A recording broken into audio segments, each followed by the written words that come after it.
అలకలు బుజ్జగింపులు ఆవేదనలు మంత్రివర్గ విస్తరణ తర్వాత కాంగ్రెస్ లో పరిణామాలు మారుతున్నాయి. పదవులు ఆశించిన సీనియర్స్ సైలెంట్ గా ఉన్నా క్యాడర్ మాత్రం వైలెంట్ గా రియాక్ట్ అవుతోంది.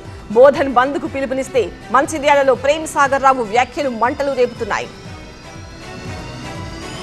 తెలంగాణ కాంగ్రెస్ లో మంత్రివర్గ విస్తరణ మంటలు కొనసాగుతూనే ఉన్నాయి. అసంతృప్త నేతలు పైకి చల్లబడ్డట్లు కనిపిస్తున్నా లోపల మాత్రం రగిలిపోతున్నారు. 10 ఏళ్లు పార్టీని అంటిపెట్టుకుని కష్టపడ్డా పదవులు లేవని కేడర్ దగ్గర ఆవేదన వ్యక్తం చేస్తున్నట్లు తెలుస్తోంది. పదవులు ఆశించి భంగపడ్డ నాయకులు కార్యకర్తలు తీవ్ర అసంతృప్తితో ఉన్నారు. ముఖ్యంగా కేబినెట్ లో రంగారెడ్డి నిజామాబాద్ జిల్లాలకు ప్రాధాన్యం లేదని మల్రెడ్డి రంగారెడ్డి సుదర్శన్ రెడ్డి తీవ్ర ఆవేదనలో ఉన్నారు. మీనాక్షి నటరాజన్ మహేష్ కుమార్ గౌడ్ ఇతర మంత్రుల చర్చలతో కాస్త చల్లబడినా వారి అనుచరులు మాత్రం తగ్గేదే లేదు అంటున్నారు. కేబినెట్ విస్తరణలో సుదర్శన్ రెడ్డికి అవకాశం ఇవ్వలేదని నార్సింగ్లోని మహేష్ కుమార్ గౌడ్ ఇంటి ముందు ఆందోళనకు దిగారు. బోధన్ నియోజకవర్గంలోని 35 మంది కాంగ్రెస్ నాయకులు పార్టీ పదవులకు రాజీనామా చేశారు. సుదర్శన్ రెడ్డికి మంత్రి పదవి ఇవ్వకుంటే తీవ్ర పరిణామాలుంటాయని హెచ్చరించారు. రేపు బోధన్ బంద్ కు పిలుపునిచ్చారు. అటు మల్రెడ్డి రంగారెడ్డి సైతం తాను సైలెంట్ గా ఉన్నా కేడర్ తన మాట వినే పరిస్థితి లేదంటున్నారు. కార్యకర్తల కృషితోనే తాము గెలిచామని, రంగారెడ్డి జిల్లాకు మంత్రివర్గంలో ప్రాధాన్యత లేకపోతే స్థానిక సంస్థల ఎన్నికలు గ్రేటర్ ఎలక్షన్లో తీవ్ర ప్రభావం చూపుతాయని హెచ్చరించారు.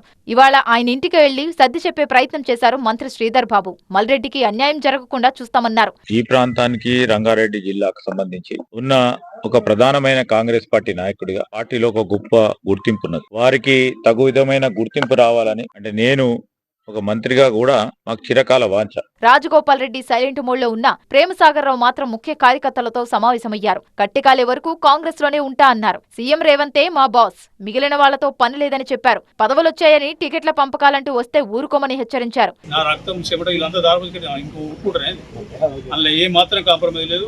ఈ నియోజకవర్గంలో ఎవరి మాట చెల్లదు, ఎవరు టికెట్ ఇవ్వరు. అధికారులు కూడా నేను చెప్పిన మాట వినటోళ్ళే ఉంటారు. 4 రోజులు వాళ్ళ మీద ఇవ్వాలన్నా స్కీమ్ ఇవ్వాలన్నా ఏ రకమైన నష్టం అవుతుంది అదే బాధ్యత. మంచిర్యాల నియోజకవర్గంలో ఎవరి ఆధిపత్యం చెల్లదన్నారు ప్రేమ్ సాగర్ రావు. మరోవైపు మంత్రి వివేక్ కుటుంబ సమేతంగా ఢిల్లీ వెళ్లి కాంగ్రెస్ చీఫ్ ఖర్గేను, కేసీ వేణుగోపాల్ను కలిసి తనకు అవకాశం ఇచ్చినందుకు కృతజ్ఞతలు తెలిపారు.